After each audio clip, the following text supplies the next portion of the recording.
Dans les archives poussiéreuses du comté de Wilkinson, en Géorgie, un registre incomplet, daté de 1846, mentionne un nom rayé à l'encre noire, celui d'un homme qui, selon les témoignages fragmentaires, aurait causé la mort de 200 hommes blancs en l'espace de 3 années, sans jamais être arrêté, identifié ou même aperçu clairement. Avant de plonger dans ce mystère troublant qui a bouleversé le Sud-Américain, n'oubliez pas de vous abonner à cette chaîne et de commenter en nous disant de quelle ville vous nous écoutez. Votre soutien nous permet de continuer à exhumer ces histoires oubliées qui hantent encore notre mémoire collective. La Géorgie des années 1840 représentait l'un des piliers de l'économie cotonnière du Sud-Américain. Dans la région centrale de l'État, entre les fleuves Oconee et Okmulgee, s'étendaient des dizaines de plantations prospères, exploitant des centaines d'esclaves pour maintenir une production qui enrichissait les familles de planteurs établis depuis plusieurs générations. Ces terres fertiles, conquises sur les territoires Creek quelques décennies plus tôt, portaient encore les cicatrices des conflits qui avaient chassé les populations natives. Le sol rouge de Géorgie, imprégné de tant de sang, semblait absorber chaque nouvelle violence avec une indifférence minérale. La structure sociale reposait sur une hiérarchie rigide et brutale. Au sommet, les propriétaires terriens blancs formaient une aristocratie locale qui contrôlait non seulement les moyens de production, mais aussi l'appareil judiciaire, les milices et toute forme de pouvoir politique. En dessous, les contremaîtres, surveillants et petits fermiers blancs constituaient une classe intermédiaire dont la principale fonction était de maintenir l'ordre esclavagiste par la violence quotidienne et systématique. Au bas de cette pyramide, 4 millions d'êtres humains réduits en esclavage vivaient dans des conditions d'une cruauté méthodique, privés de tout droit, de toute reconnaissance d'humanité, soumis à un régime de terreur permanent destiné à briser toute velléité de résistance. Les plantations de la région centrale de Géorgie fonctionnaient comme des royaumes autonomes. Chaque propriétaire exerçait un pouvoir quasi absolu sur ses terres et sur les hommes et femmes qu'il considérait comme sa propriété. Les châtiments corporels constituaient le langage quotidien de cette domination. Le fouet, les fers, les mutilations, les viols, la séparation des familles. Les lois de l'État interdisaient aux esclaves d'apprendre à lire, de se rassembler sans surveillance, de porter témoignage contre un blanc, de posséder quoi que ce soit. Toute infraction, réelle ou imaginée, pouvait être punie de mort sans procès. Dans ce contexte d'oppression totale, la moindre résistance était réprimée avec une férocité exemplaire. Les révoltes d'esclaves, bien que rares, hantaient l'imaginaire des planteurs. Le souvenir de la révolte de Nat Turner en Virginie, survenue en 1831, demeurait vivace dans toutes les mémoires. Turner et ses compagnons avaient tué une 60aine de Blancs avant d'être capturés et exécutés. La répression qui avait suivi avait coûté la vie à plus de 200 Noirs, la plupart innocents de toute participation. Depuis, les milices patrouillaient régulièrement, les lois s'étaient durcies, et tout mouvement suspect parmi la population asservie déclenchait une paranoïa collective. C'est dans cet environnement saturé de violence et de peur que commence notre histoire, au printemps de 1843, lorsque le corps d'un surveillant blanc fut découvert dans un champ de coton à quelques kilomètres au nord du village de Sandersville.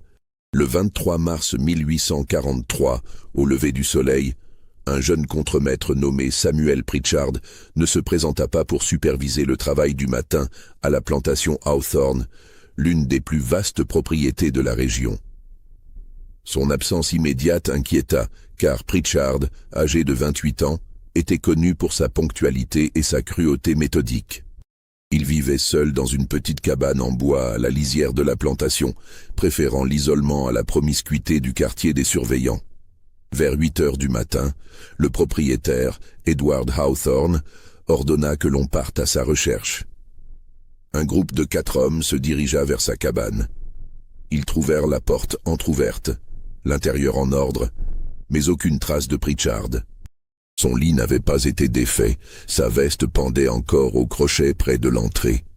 Son fusil, qu'il emportait toujours lors de ses rondes nocturnes, avait disparu. Les recherches s'étendirent aux champs environnants. C'est vers midi qu'un des hommes de Hawthorne découvrit le corps de Pritchard dans une parcelle de coton située à environ 1,5 km de sa cabane. Le surveillant gisait face contre terre, les bras écartés. Une balle l'avait atteint à la nuque, provoquant une mort instantanée. Son propre fusil avait été retrouvé à quelques mètres du corps, vide de sa charge. Aucune trace de lutte n'était visible. Les empreintes autour du cadavre étaient confuses, piétinées, impossibles à interpréter clairement. La nouvelle du meurtre se répandit avec une rapidité électrique dans toute la région. Un surveillant blanc avait été tué, vraisemblablement par un esclave. Cette perspective terrifiait l'ensemble de la classe des propriétaires. Si un noir avait osé tuer un blanc et s'enfuir, cela représentait une menace existentielle pour tout le système. Il fallait retrouver le coupable, le faire avouer publiquement, l'exécuter de manière spectaculaire pour réaffirmer l'ordre naturel des choses. Edward Hawthorne, homme de 52 ans au visage taillé à la serpe, convoqua immédiatement tous ses esclaves. 137 hommes, femmes et enfants furent rassemblés dans la cour centrale de la plantation. Hawthorne les inspecta un par un, cherchant un signe de culpabilité, une marque suspecte, une absence inexpliquée. Rien. Tous étaient présents. Tous semblaient avoir passé la nuit dans leur quartier. Les contremaîtres confirmèrent qu'aucune disparition n'avait été signalée. Pourtant, Hawthorne ordonna que 20 hommes soient fouettés publiquement au hasard pour les inciter à dénoncer le coupable. Les hurlements résonnèrent pendant des heures. Personne ne parla. Soit ils ne savaient rien, soit la peur du délateur était plus forte que celle du fouet. Le shérif du comté, un certain Josiah Crawford, vint inspecter la scène du crime. C'était un homme méthodique, ancien militaire, habitué à enquêter sur les vols de bétail et les rixes entre fermiers. Mais face à un meurtre d'une telle portée symbolique, il se retrouvait sous une pression énorme. Les planteurs de la région exigeaient des résultats immédiats. Crawford organisa des patrouilles, interrogea les esclaves des plantations voisines, fit fouiller les bois environnants. Aucun fugitif n'avait été signalé. Aucun esclave ne manquait à l'appel dans un rayon de 50 km. Une hypothèse commença à circuler. Et si le meurtrier n'était pas un esclave de la région, mais un fugitif venant d'ailleurs, se cachant dans les forêts, survivant grâce à sa connaissance du terrain? Cette idée était à la fois rassurante et terrifiante. Rassurante car elle suggérait que les esclaves locaux n'étaient pas impliqués dans une conspiration. Terrifiante car elle impliquait la présence d'un homme libre, armé, invisible, capable de frapper n'importe quand. Les jours passèrent. Aucun suspect ne fut arrêté. Le corps de Pritchard fut enterré dans le cimetière de Sandersville et la vie reprit son cours habituel. Mais une tension nouvelle pesait sur la région. Les surveillants se déplaçaient désormais en groupe, armés jusqu'aux dents. Les patrouilles nocturnes furent renforcées. On posta des gardes au carrefour. Les planteurs dormirent avec leurs armes chargées à portée de main. Puis, 6 semaines plus tard, un second corps fut découvert. Le 8 mai 1843, un cavalier solitaire fut retrouvé mort sur une route secondaire reliant Sandersville à Milledgeville, la capitale de l'État. Il s'agissait de Thomas Rutledge, un marchand d'esclaves itinérant, âgé de 45 ans, connu dans toute la région pour sa brutalité lors des ventes publiques. Rutledge transportait une cargaison de 6 esclaves enchaînés qu'il conduisait vers le marché de Milledgeville. Lorsque l'on découvrit son corps, les esclaves étaient introuvables, leurs chaînes brisées gisaient au bord de la route. Rutledge avait été abattu d'une balle en plein front, alors qu'il était encore à cheval. La précision du tir suggérait un tireur expérimenté. Son propre fusil avait disparu, ainsi que sa bourse contenant une somme importante d'argent. Les 6 esclaves évadés furent pourchassés pendant des jours. 4 furent rattrapés et pendus immédiatement, sans interrogatoire. 2 autres disparurent complètement, probablement noyés en tentant de traverser la rivière Oconee en crue. Mais une question demeurait. Qui avait libéré les esclaves? Qui avait tué Rutledge avec une telle précision? Les 4 esclaves capturés avant d'être exécutés racontèrent tous la même histoire. Un homme masqué, grand et silencieux avait surgi de la forêt au crépuscule, avait tiré sur Rutledge sans avertissement, puis avait brisé leur chaîne avec une hache avant de disparaître sans un mot. Ils ne purent fournir aucune description précise, sinon qu'il était noir, qu'il portait des vêtements sombres et qu'il se déplaçait avec une agilité extraordinaire. Le shérif Crawford commença à établir un lien entre les 2 meurtres. Même méthode. Une seule balle tirée avec précision. Même disparition complète du tireur. Même absence totale de témoins fiables. Crawford envoya des messages aux comtés voisins pour savoir si d'autres incidents similaires avaient été signalés. Les réponses tardèrent à venir, mais lorsqu'elles arrivèrent, elles confirmèrent ses pires craintes. Au cours des 6 mois précédents, dans un rayon de 150 km autour de Sandersville, 4 autres surveillants et 2 marchands d'esclaves avaient été tués dans des circonstances similaires. Chaque fois, une balle unique, tirée de loin, souvent au crépuscule ou à l'aube. Chaque fois, l'arme du mort avait disparu. Chaque fois, aucun suspect n'avait été identifié. Les autorités locales avaient traité ces affaires comme des incidents isolés, attribuant les morts à des règlements de compte entre blancs, à des accidents de chasse ou à des brigands. Personne n'avait envisagé qu'un seul homme puisse être responsable de tous ces meurtres. Désormais, une panique latente s'installait. Les planteurs organisèrent des réunions d'urgence. Le gouverneur de Géorgie fut informé. Des milices furent levées. On offrit une récompense de $500 pour toute information conduisant à l'arrestation du coupable. Les esclaves furent soumis à des interrogatoires encore plus violents. Mais aucun ne semblait savoir quoi que ce soit. Ce qui terrifiait le plus les Blancs, c'était l'invisibilité du tueur. Comment un noir pouvait-il se déplacer librement dans une région sous surveillance constante? Comment pouvait-il survivre sans être signalé, sans être trahi? Les esclaves ne circulaient qu'avec des laissez-passer écrits. Les patrouilles arrêtaient systématiquement tout noir isolé. Les châtiments pour vagabondage étaient immédiats et brutaux. Et pourtant, cet homme fantôme continuait d'agir en toute impunité. Certains commencèrent à murmurer que l'homme n'était peut-être pas seul, qu'il bénéficiait peut-être d'un réseau de complicité parmi les esclaves, que chaque plantation abritait peut-être des informateurs secrets qui le prévenaient des déplacements des surveillants, qui lui fournissaient de la nourriture, qui le cachaient lorsque les patrouilles approchaient. Cette hypothèse était intolérable. Elle impliquait que la classe asservie possédait une capacité d'organisation et de résistance que les maîtres refusaient d'envisager.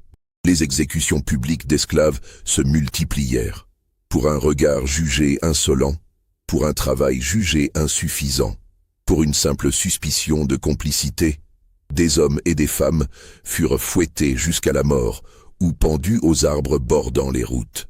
Les corps étaient laissés plusieurs jours, exposés aux corbeaux, pour servir d'avertissement. Mais les meurtres de Blancs continuaient. En juillet 1843, 3 surveillants furent tués en l'espace de 2 semaines dans le comté voisin de Baldwin. Puis, en août, 2 autres dans le comté de Putnam. En septembre, un juge de paix et un shérif adjoint furent abattus alors qu'ils escortaient un groupe d'esclaves fugitifs capturés. Les tueries s'accéléraient et toujours le même modus operandi. Une balle tirée de loin, souvent en pleine nature, sans témoin. Le tireur disparaissait comme une ombre. Si ce mystère vous glace le sang, n'hésitez pas à laisser un pouce bleu et à commenter ce que vous pensez qu'il se passait réellement. Vos théories nous passionnent autant que cette enquête impossible. À l'automne de 1843, le nombre de morts attribués au mystérieux tireur avait atteint 27. Les autorités de Géorgie se trouvaient dans une situation humiliante. Non seulement elles étaient incapables d'arrêter le tueur, mais elles ne parvenaient même pas à établir son identité, son origine ou ses motivations précises. Les journaux de Savannah et d'Augusta commencèrent à publier des articles alarmistes, certains évoquant la possibilité d'une insurrection généralisée. Les planteurs les plus riches engagèrent des détectives privés, d'anciens traqueurs d'esclaves réputés pour leur efficacité. Tous échouèrent. Parmi ces hommes, un certain Elijah Carmichael, ancien officier de milice et chasseur de primes expérimenté, prit l'affaire très au sérieux. Carmichael, âgé de 56 ans, avait passé 30 années à traquer des esclaves fugitifs. Il connaissait les méthodes de survie dans les forêts, les routes secrètes utilisées par le réseau clandestin du chemin de fer souterrain qui aidait les fugitifs à fuir vers le nord. Il étudia chaque scène de crime avec une minutie obsessionnelle. Ce que Carmichael découvrit le troubla profondément. Le tireur n'était pas un simple opportuniste. Chaque meurtre semblait planifié avec soin. Les victimes n'étaient jamais choisies au hasard. Toutes étaient des hommes directement impliqués dans l'appareil répressif de l'esclavage. Surveillants, marchands, miliciens, shérifs adjoints, juges. Le tireur évitait soigneusement les confrontations directes. Il frappait toujours de loin, souvent au crépuscule, moment où la lumière déclinante rendait l'identification difficile. Il ne laissait jamais de traces exploitables. Les douilles retrouvées provenaient de fusils différents, ce qui suggérait qu'il changeait régulièrement d'armes, probablement en volant celles de ses victimes. Carmichael en conclut qu'il chassait un homme exceptionnel. Quelqu'un qui possédait non seulement des compétences de tireur d'élite, mais aussi une connaissance approfondie du terrain, une discipline de fer et une intelligence tactique hors du commun. Quelqu'un qui comprenait parfaitement le fonctionnement du système esclavagiste et qui exploitait ses failles. Mais qui pouvait être un tel homme? Carmichael commença à formuler une hypothèse audacieuse. Et si le tueur n'était pas un fugitif ordinaire, mais un ancien soldat? Pendant la guerre de 1812, des milliers de Noirs libres et même certains esclaves avaient combattu dans les forces américaines, principalement en Louisiane, sous les ordres d'Andrew Jackson. Certains avaient acquis une formation militaire, appris à tirer avec précision, à se déplacer en territoire hostile, à survivre dans des conditions extrêmes. Après la guerre, beaucoup avaient été trahis, réduits en esclavage malgré les promesses de liberté. Et si l'un de ces hommes, amer et déterminé, avait décidé de mener sa propre guerre privée contre le système qui l'avait trahi? Carmichael partagea cette théorie avec le shérif Crawford. Ensemble, ils tentèrent de reconstituer le parcours possible de l'homme. Les premiers meurtres avaient été signalés dans le sud-ouest de la Géorgie, près de la frontière avec l'Alabama. Puis, progressivement, l'activité s'était déplacée vers l'est, en direction de Savannah. Cela suggérait un mouvement, peut-être une tentative de rejoindre la côte, où il serait plus facile de s'embarquer sur un navire en partance pour le nord ou les Caraïbes.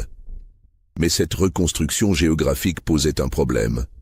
Si l'homme se déplaçait constamment, comment expliquait-on qu'il frappe parfois dans des endroits distants de plusieurs dizaines de kilomètres le même jour? Les témoignages et les dates ne concordaient pas toujours.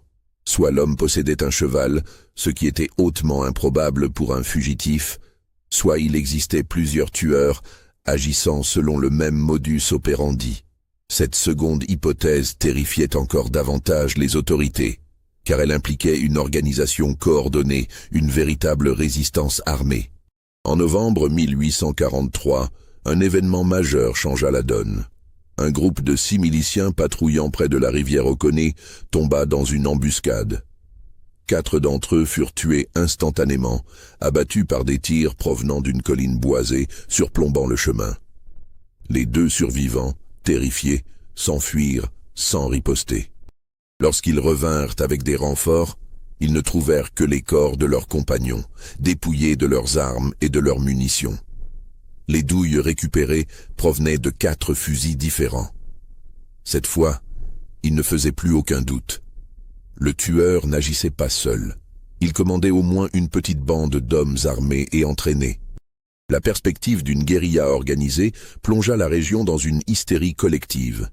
Le gouverneur de Géorgie demanda l'aide de troupes fédérales. Des compagnies de milices furent mobilisées dans tout l'État. On instaura un couvre-feu strict pour tous les Noirs, esclaves ou libres. Les contrôles se firent encore plus oppressants. Les exécutions sommaires se banalisèrent. Mais les meurtres continuaient. En décembre, 8 nouveaux morts. En janvier 1844, 12 autres. Les victimes n'étaient plus seulement des surveillants ou des miliciens. Désormais, le tueur frappait aussi des propriétaires, des hommes de pouvoir, des figures respectées de la société blanche. Un planteur influent, James Harrington, fut abattu dans sa propre propriété alors qu'il inspectait ses champs. Un magistrat, William Prescott, fut tué en plein jour sur la place publique de Milledgeville. À chaque fois, une balle unique, tirée de loin. À chaque fois, aucun suspect. La terreur avait changé de camp. Le printemps de 1844 marqua un tournant dans cette guerre invisible. Les autorités prirent conscience qu'elles perdaient le contrôle de la situation. Le nombre de fugitifs augmentait dramatiquement. Les esclaves, autrefois résignés et brisés, semblèrent désormais traversés par une espérance nouvelle. Des rumeurs circulaient dans les quartiers, transmises à voix basse. Un homme libre combattait pour eux, un homme qui ne craignait rien, qui tuait les maîtres impunément, qui incarnait la possibilité même de la résistance. Certains l'appelaient l'ombre, d'autres le vengeur. D'autres encore prononçaient un nom qui revenait dans plusieurs témoignages contradictoires. Silas. Personne ne savait si ce nom était authentique ou symbolique. Les esclaves interrogés par les autorités niaient tous connaître un Silas. Mais le nom circulait, murmuré avec un mélange de crainte et d'admiration. Silas, celui qui n'avait pas peur. Silas, celui qui marchait dans la nuit. Silas, celui qui faisait payer. Elijah Carmichael devint obsédé par ce nom. Il parcourut les registres de vente d'esclaves de toute la région, cherchant un Silas qui aurait pu correspondre au profil qu'il avait établi. Il en trouva des dizaines. Des Silas jeunes et vieux, achetés, vendus, fouettés, marqués, fugitifs, repris, exécutés. Mais aucun ne semblait coller, jusqu'à ce qu'un ancien marchand d'esclaves, alcoolique et ruiné, lui raconte une histoire étrange. En 1829, cet homme, alors prospère, avait participé à une vente exceptionnelle en Louisiane. Un lot d'esclaves provenant d'une succession judiciaire compliquée. Parmi eux, un homme d'une trentaine d'années, grand, silencieux, qui portait des cicatrices d'anciennes blessures par balles sur le torse et le dos. Le marchand se souvenait de lui parce qu'il avait été vendu avec une mise en garde. Cet homme avait servi comme soldat pendant la guerre de 1812 sous les ordres de Jackson à la Nouvelle-Orléans. Il avait été libéré à l'issue du conflit, comme promis. Mais quelques années plus tard, son ancien propriétaire, un certain Beaumont, avait contesté cette libération devant les tribunaux et obtenu gain de cause grâce à un vice de forme dans les documents d'affranchissement. L'homme avait été recapturé et vendu. Son nom d'après les registres, Silas. Carmichael sentit l'adrénaline monter. Il demanda ce qu'était devenu cet homme. Le marchand ne savait pas.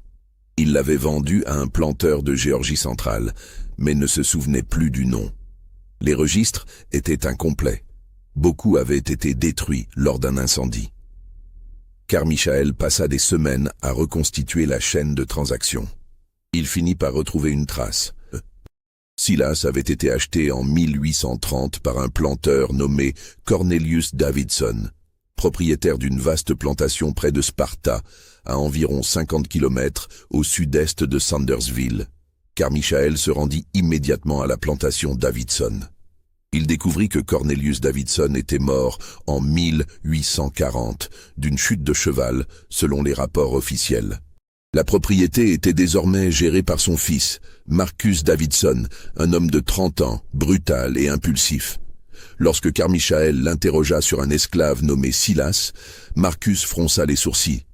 Oui, il se souvenait de Silas. Un esclave difficile, insubordonné, qui avait été fouetté à plusieurs reprises pour insolence. Marcus l'avait vendu en 1842 à un marchand itinérant, désirant se débarrasser d'un élément perturbateur. Il ne savait pas ce qu'il était devenu ensuite. Carmichael demanda une description physique. Marcus répondit « grand, musclé, cicatrices anciennes sur le torse, regard direct qu'il refusait de baisser devant les Blancs. Âge estimé, 45 ans environ. Carmichael tenait enfin une piste concrète. Il demanda si Davidson possédait des documents de vente. Marcus fouilla dans les archives de son père et retrouva un reçu daté de juin 1842, attestant la vente de Silas à un marchand nommé Thomas Rutledge, le même Thomas Rutledge qui avait été assassiné en mai 1843. Carmichael reconstitua le puzzle. Silas avait été vendu à Rutledge. À un moment donné, probablement pendant un transport, il avait réussi à s'évader. Quelques mois plus tard, il était revenu tuer Rutledge et libérer les esclaves qu'il transportait. Depuis, il menait une guerre systématique contre tous ceux qui incarnaient le système esclavagiste. Carmichael rapporta ses découvertes au shérif Crawford. Désormais, ils avaient un nom, un visage approximatif, un passé militaire expliquant ses compétences. Ils pouvaient diffuser des avis de recherche précis, mobiliser les ressources en conséquence. Des portraits furent distribués dans tous les comtés de Géorgie, d'Alabama et de Caroline du Sud. La récompense pour sa capture passa de 500 à 2000 $. Une fortune. Mais Silas demeurait invisible. Pire encore, les meurtres s'intensifièrent, comme si le fait d'être identifié, d'être nommé, avait libéré quelque chose en lui. En mars 1844, 23 hommes blancs furent tués en Géorgie centrale. En avril 31, les méthodes évoluaient. Silas ne se contentait plus d'embuscades. Il incendiait des granges, détruisait des récoltes, libérait des esclaves, sabotait des ponts. Il était partout et nulle part. Les planteurs les plus riches commencèrent à fuir vers les villes fortifiées de Savannah et Augusta. Certains vendirent leurs propriétés à perte et quittèrent la Géorgie. L'économie cotonnière de la région s'effondrait. Les champs restaient en friche faute de surveillance suffisante. Les esclaves ralentissaient délibérément le travail, sentant que l'autorité de leur maître vacillait. En mai, le gouverneur de Géorgie fit appel à l'armée fédérale. 2 compagnies d'infanterie furent déployées dans la région. Des patrouilles armées sillonnaient désormais les routes, jour et nuit. Des postes de contrôle furent établis à tous les carrefours importants. Les forêts furent ratissées systématiquement. Des chiens furent utilisés pour traquer les fugitifs. Et pourtant, Silas continuait de frapper. Le 15 mai 1844, un événement stupéfia toute la région. Une patrouille militaire composée de 12 soldats fédéraux fut attaquée de nuit, près de la rivière Oconee. 8 soldats furent tués, les 4 autres gravement blessés. Les survivants racontèrent une histoire terrifiante. Ils avaient été pris dans une embuscade parfaitement coordonnée. Les tireurs, invisibles dans l'obscurité, avaient ouvert le feu simultanément depuis plusieurs positions. La discipline et la précision des tirs suggéraient une formation militaire. Les assaillants s'étaient retirés avant l'arrivée de renforts, emportant toutes les armes et munitions des soldats tombés. Le commandant des troupes fédérales, le colonel Benjamin Hargrove, dut admettre publiquement que ses hommes faisaient face à un adversaire redoutable. Il compara Silas et ses hommes à des partisans guérilleros, utilisant la connaissance du terrain et la mobilité pour compenser leur infériorité numérique. Hargrove demanda des renforts et l'autorisation d'employer des méthodes de contre-guérilla plus agressives.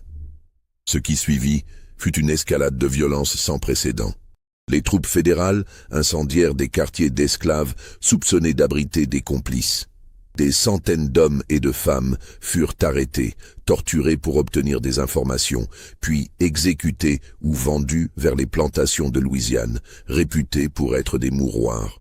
Les forêts furent brûlées sur des kilomètres carrés pour éliminer les cachettes potentielles.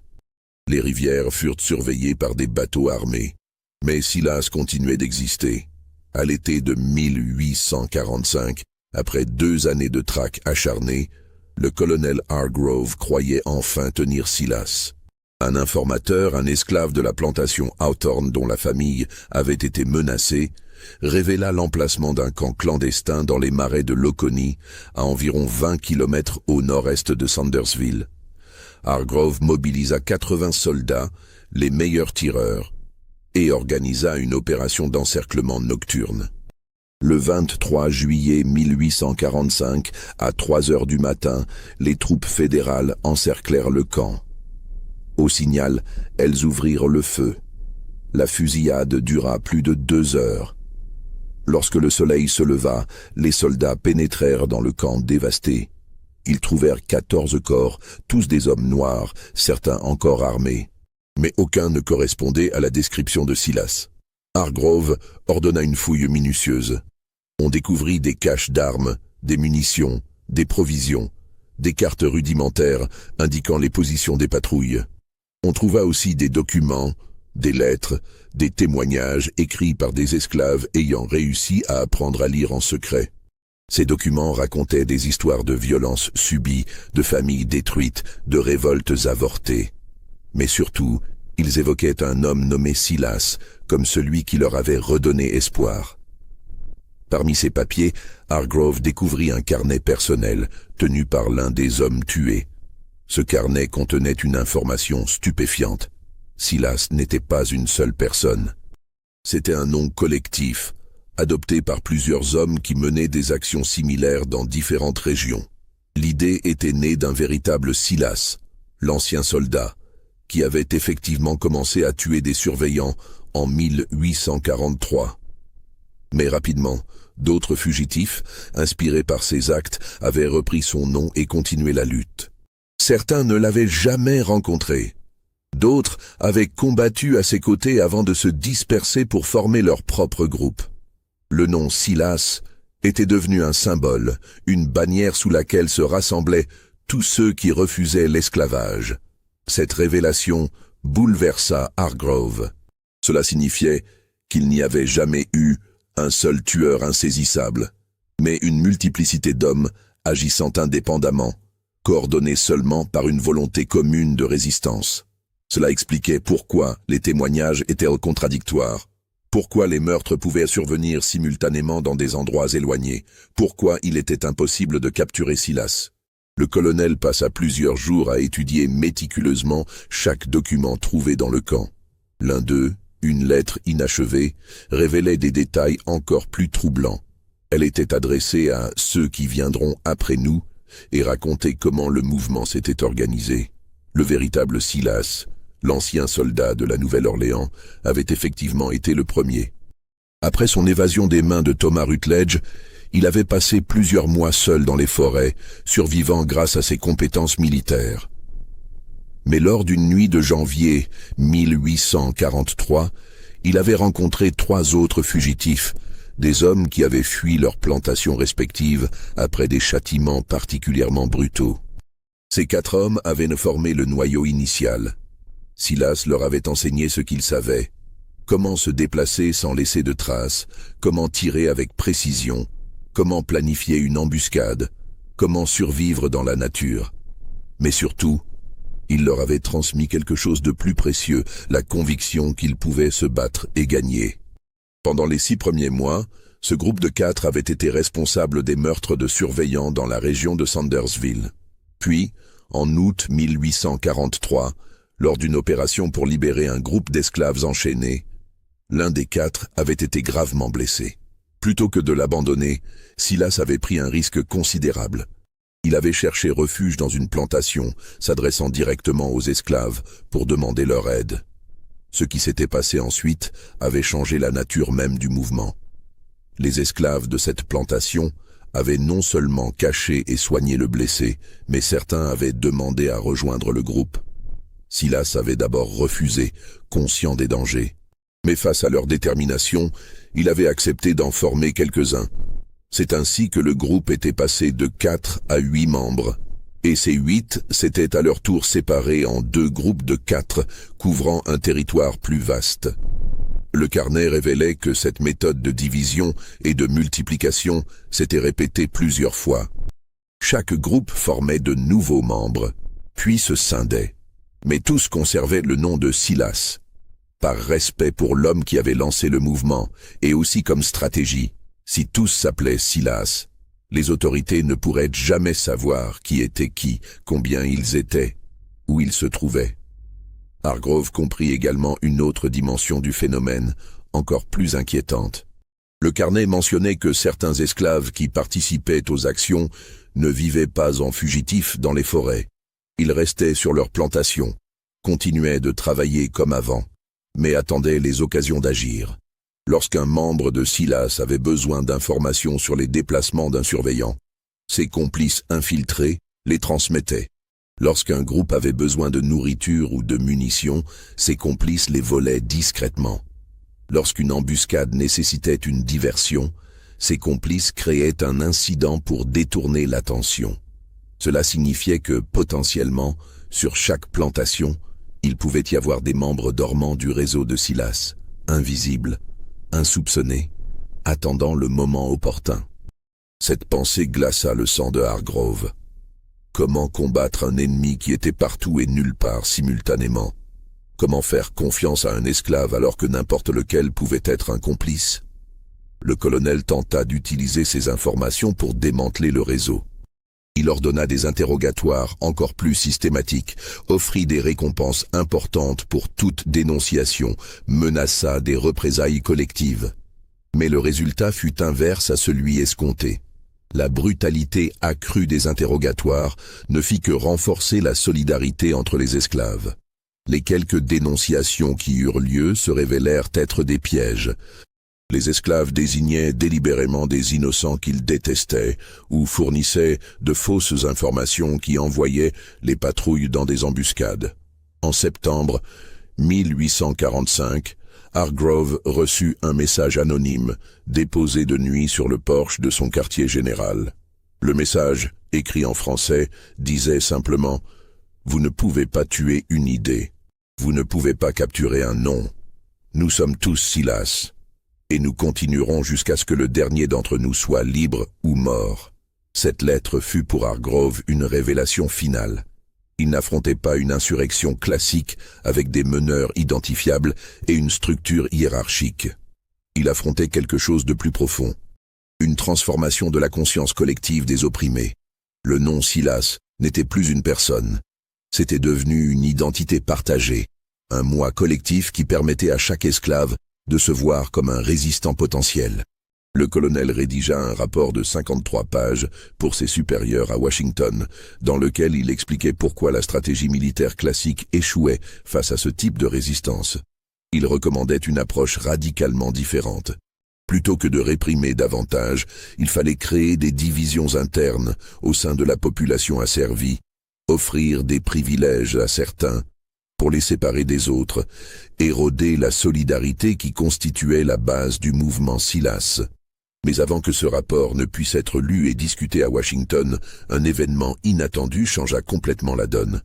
Le 15 octobre 1845, Edward Hawthorne, le planteur chez qui le premier surveillant avait été tué 2 ans plus tôt, fut retrouvé mort dans sa propre maison. Il avait été étranglé pendant son sommeil. Sa femme et ses 3 enfants, également présents dans la maison, n'avaient rien entendu. Lorsque les enquêteurs fouillèrent à la propriété, ils découvrirent quelque chose de terrifiant. Les empreintes de pas autour de la chambre d'Hawthorne correspondaient aux bottes que portaient des esclaves de la plantation. Cela signifiait que le meurtrier n'était pas un intrus venu de l'extérieur, mais quelqu'un qui vivait là, qui dormait à quelques dizaines de mètres de la grande maison, qui travaillait chaque jour sous les yeux de Hawthorne. Ce meurtre déclencha une paranoïa collective sans précédent. Si Hawthorne, l'un des planteurs les plus vigilants et les mieux protégés de la région, avait pu être tué dans son propre lit par l'un de ses esclaves, alors aucun blanc n'était en sécurité. Les familles de planteurs commencèrent à fuir massivement vers Savannah et Augusta. Ceux qui restèrent transformèrent leur maison en forteresse, dormant avec des armes chargées, enfermant les esclaves la nuit dans des baraquements verrouillés de l'extérieur. Elijah Carmichael, qui continuait obstinément son enquête privée, parvint à obtenir l'autorisation d'interroger les esclaves de la plantation Hawthorne. Pendant 3 jours, il les questionna un par un, cherchant une incohérence, un détail suspect. Tous racontèrent la même histoire. Ils dormaient dans leur quartier lorsque Hawthorne avait été tué. Personne n'avait quitté les baraquements.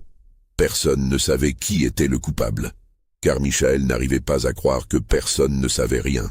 Statistiquement, dans un groupe de 137 personnes vivant en promiscuité constante, il était impossible qu'un meurtre soit préparé et exécuté sans que personne ne remarque quoi que ce soit. À moins que tous soient complices. Tous savaient, mais tous se taisaient, protégés par un pacte de silence absolu. Cette hypothèse le hanta. Elle impliquait un degré de coordination et de discipline collective qu'il avait du mal à concevoir.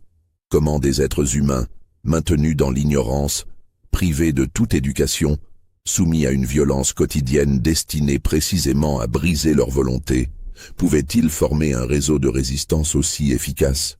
Carmichael passa les semaines suivantes à reconstituer minutieusement la chronologie des événements depuis le premier meurtre de 1843. Il établit une carte détaillée de tous les meurtres, notant les dates, les lieux, les victimes. Un motif émergea progressivement. Les meurtres n'étaient pas aléatoires. Ils suivaient une logique précise. Les premières victimes avaient été des surveillants particulièrement cruels, ceux qui fouettaient le plus, qui séparaient les familles, qui violaient les femmes. Puis, les cibles s'étaient élargies aux marchands d'esclaves, aux chasseurs de fugitifs, aux miliciens, et enfin aux planteurs eux-mêmes, et aux représentants de l'autorité judiciaire. Cette progression suggérait une stratégie délibérée, d'abord éliminer les instruments les plus visibles de l'oppression, puis remonter vers les centres de pouvoir. C'était une guerre de guérilla méthodique, visant à désorganiser le système esclavagiste de l'intérieur. Carmichael présenta ses conclusions au colonel Hargrove. Les deux hommes passèrent une nuit entière à discuter de la situation. Ils parvinrent tous deux à la même conclusion dérangeante. Ils étaient en train de perdre, non pas militairement. L'armée fédérale disposait de ressources infiniment supérieures à celles des résistants, mais psychologiquement et symboliquement. Chaque meurtre non résolu renforçait le mythe de Silas. Chaque répression brutale créait de nouveaux partisans. Le système s'enfonçait dans une spirale où la violence engendrait plus de violence. Hargrove prit alors une décision controversée. Il ordonna un cessez-le-feu temporaire et fit diffuser un message par le biais de prédicateurs noirs autorisés à circuler. Il était prêt à négocier. Si les meurtres cessaient, il garantissait qu'il n'y aurait plus d'exécution sommaire, que les châtiments corporels seraient réglementés, que les familles ne seraient plus séparées lors des ventes. C'était une offre sans précédent, une reconnaissance implicite que les esclaves possédaient un pouvoir de négociation. La réaction fut un silence total.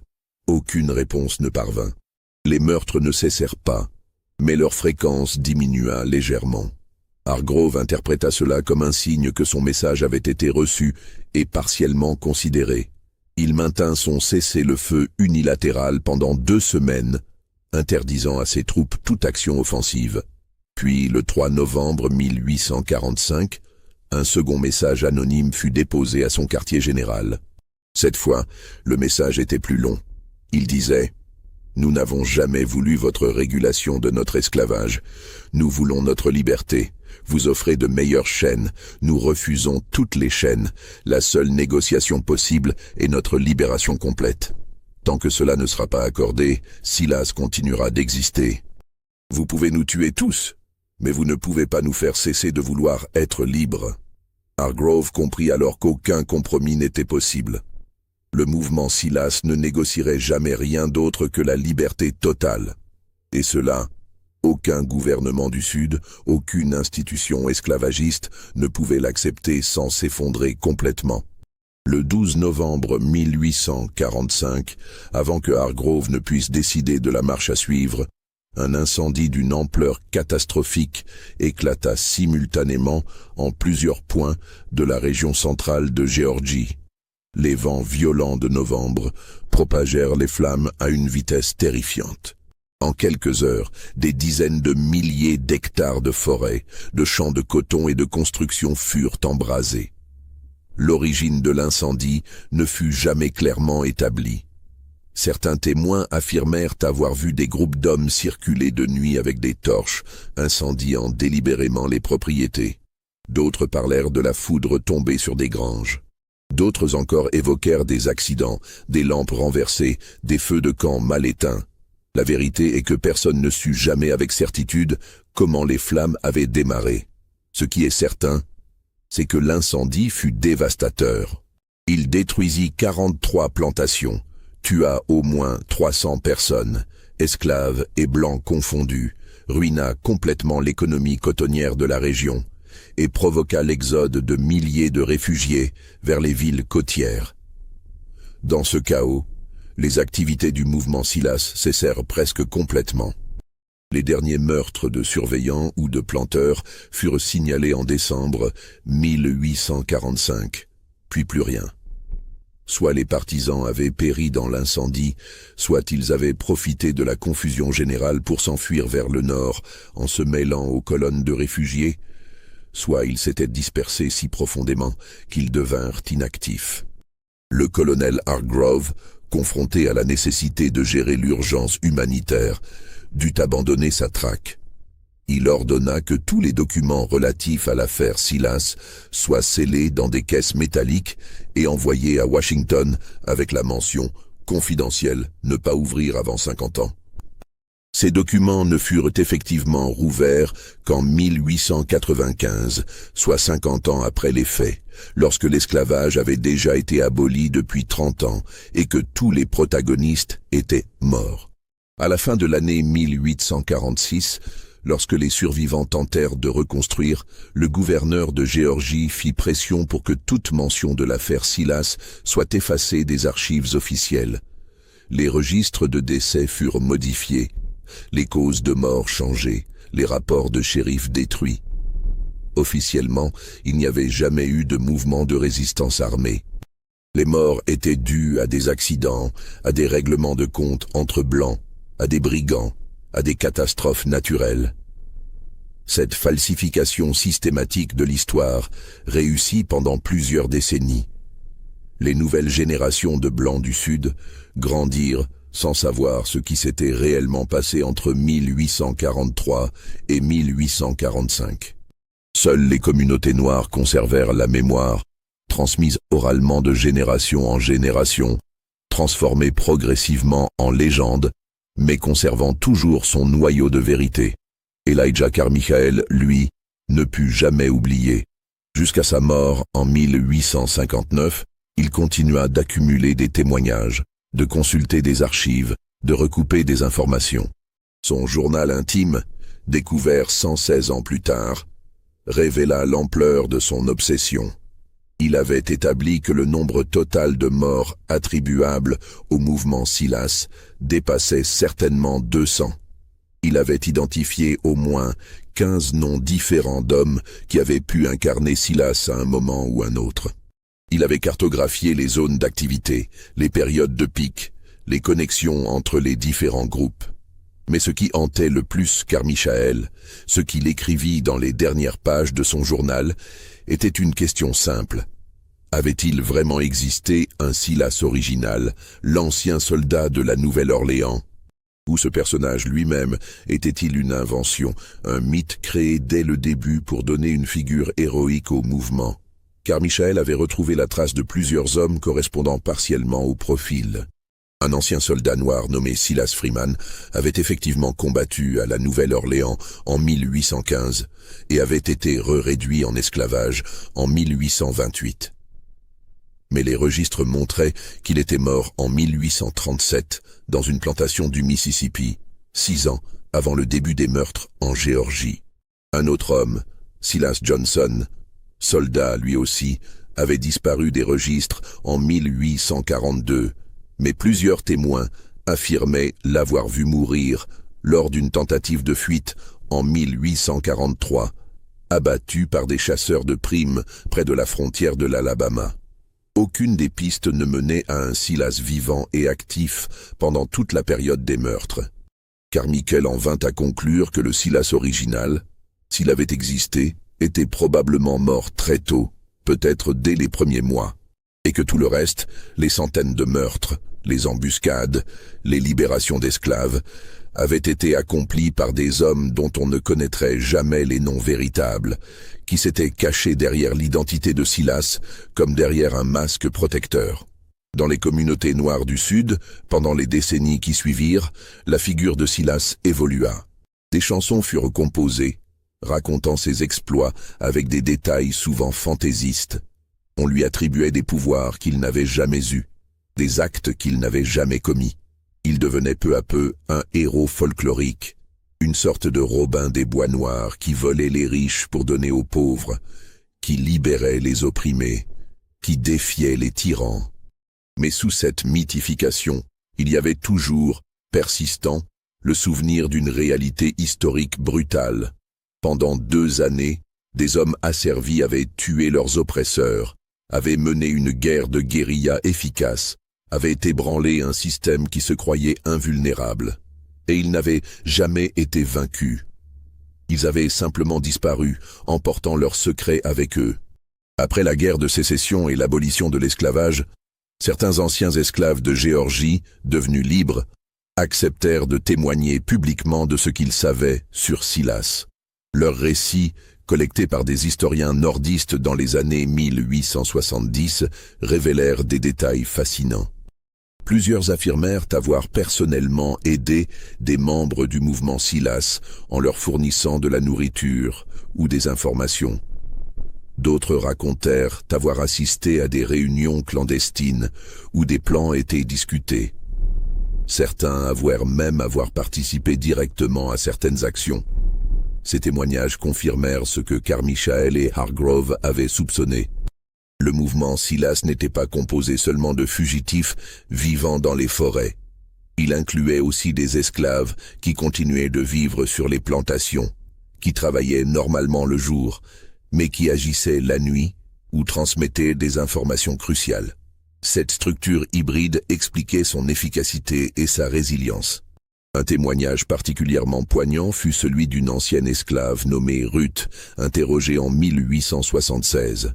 Elle raconta comment, en 1844, des hommes de Silas étaient venus sur sa plantation pour tuer le surveillant qui avait violé sa fille. Elle n'avait jamais su leur nom, ne les avait rencontrés qu'une seule fois, dans l'obscurité. Mais elle se souvenait de leurs paroles. « Nous sommes tous Silas, et Silas se souvient de chaque injustice. » Les historiens qui, depuis les années 1960, ont tenté de reconstituer précisément l'affaire Silas, se heurtent toujours aux mêmes obstacles. Les archives officielles ont été systématiquement détruites ou falsifiées. Les témoignages sont contradictoires et souvent embellis. Les documents contemporains sont rares et fragmentaires. Mais tous s'accordent sur plusieurs faits indiscutables. Premièrement, entre mars 1843 et novembre 1845, au moins 187 hommes blancs impliqués dans le système esclavagiste ont été tués en Géorgie centrale dans des circonstances similaires. Le chiffre réel pourrait atteindre 200 ou plus si l'on compte les morts non officiellement enregistrés. Deuxièmement, aucun responsable n'a jamais été arrêté, jugé ou exécuté pour ces meurtres. Malgré les moyens considérables déployés, des centaines de soldats, des milices, des chasseurs professionnels, des récompenses importantes, les autorités ont échoué totalement dans leur traque. Troisièmement, les meurtres ont cessé brusquement après le grand incendie de novembre 1845, suggérant soit que les responsables avaient péri, soit qu'ils avaient réussi à s'échapper définitivement. Quatrièmement, le mouvement a eu un impact psychologique profond sur la population asservie, créant une brèche dans le sentiment d'impuissance et montrant que la résistance était possible même contre un système écrasant. Ce qui reste mystérieux, ce sont les détails humains. Qui étaient réellement ces hommes? Combien étaient-ils? Comment se coordonnaient-ils? Où se cachaient-ils? Comment évitaient-ils la capture? Et surtout, qu'est-il advenu d'eux après 1845? Certains indices suggèrent que plusieurs ont effectivement réussi à fuir vers le nord. Des registres de communautés noires libres en Pennsylvanie et dans l'Ohio mentionnent l'arrivée, en 1846 et 1847, d'hommes venant de Géorgie qui refusaient de parler de leur passé et qui portaient des cicatrices de balles. Étaient-ce d'anciens membres de Silas? Impossible à prouver. D'autres indices suggèrent que certains sont restés en Géorgie, reprenant une vie d'esclaves normale sur des plantations éloignées, camouflant leur passé. Attendant quoi? Peut-être l'opportunité de reprendre la lutte, peut-être simplement de survivre jusqu'à ce que l'esclavage s'effondre de lui-même, comme il finit par le faire 20 ans plus tard. L'histoire de Silas pose des questions fondamentales sur la nature de la résistance, sur les limites du pouvoir oppressif, sur la capacité des êtres humains à maintenir leur dignité et leur volonté même dans les conditions les plus déshumanisantes. Elle révèle aussi quelque chose de dérangeant sur la manière dont l'histoire est écrite. Pendant plus d'un siècle, cette histoire a été activement supprimée, effacée, niée. Les manuels scolaires du Sud ne la mentionnaient pas. Les historiens qui tentaient de l'investiguer se heurtaient à des obstacles institutionnels. Il a fallu attendre les années 1960 et le mouvement des droits civiques pour que des chercheurs courageux commencent à exhumer ces vérités enfouies. Aujourd'hui encore, l'histoire de Silas reste largement méconnue du grand public. Elle ne figure pas dans les programmes d'enseignement standards. Elle n'a inspiré ni film hollywoodien, ni roman à grand succès. Elle demeure confinée dans des thèses universitaires spécialisées, dans des articles de revues historiques confidentielles, dans les traditions orales des communautés qui en ont gardé la mémoire. Pourquoi? Parce qu'elle raconte une vérité incommode, que l'esclavage n'était pas accepté passivement, que les esclaves n'étaient pas résignés, qu'ils ont résisté avec intelligence et efficacité, qu'ils ont infligé des pertes importantes à leurs oppresseurs, et qu'ils ont réussi là où, théoriquement, ils auraient dû échouer. Cette histoire dérange parce qu'elle renverse les récits convenus. Elle montre des esclaves, non comme des victimes passives attendant d'être sauvées, mais comme des acteurs historiques qui ont pris en main leur propre libération. Elle montre le système esclavagiste non comme invincible, mais comme vulnérable, constamment menacé de l'intérieur, maintenu seulement par une violence extrême et une terreur permanente. L'homme ou les hommes qui se sont appelés Silas ont disparu depuis près de 200 ans. Leur corps repose quelque part, peut-être dans les marais de Géorgie, peut-être dans un cimetière anonyme du Nord, peut-être dispersés en 1000 endroits inconnus. Mais leur acte demeure, inscrit dans les archives fragmentaires, dans les témoignages transmis, dans la mémoire collective. Ils ont tué 200 hommes blancs. Ils n'ont jamais été capturés. Ils ont prouvé que même l'oppression la plus totale ne peut éteindre complètement la volonté humaine de liberté. C'est une histoire vraie. C'est une histoire qui a été volontairement oubliée.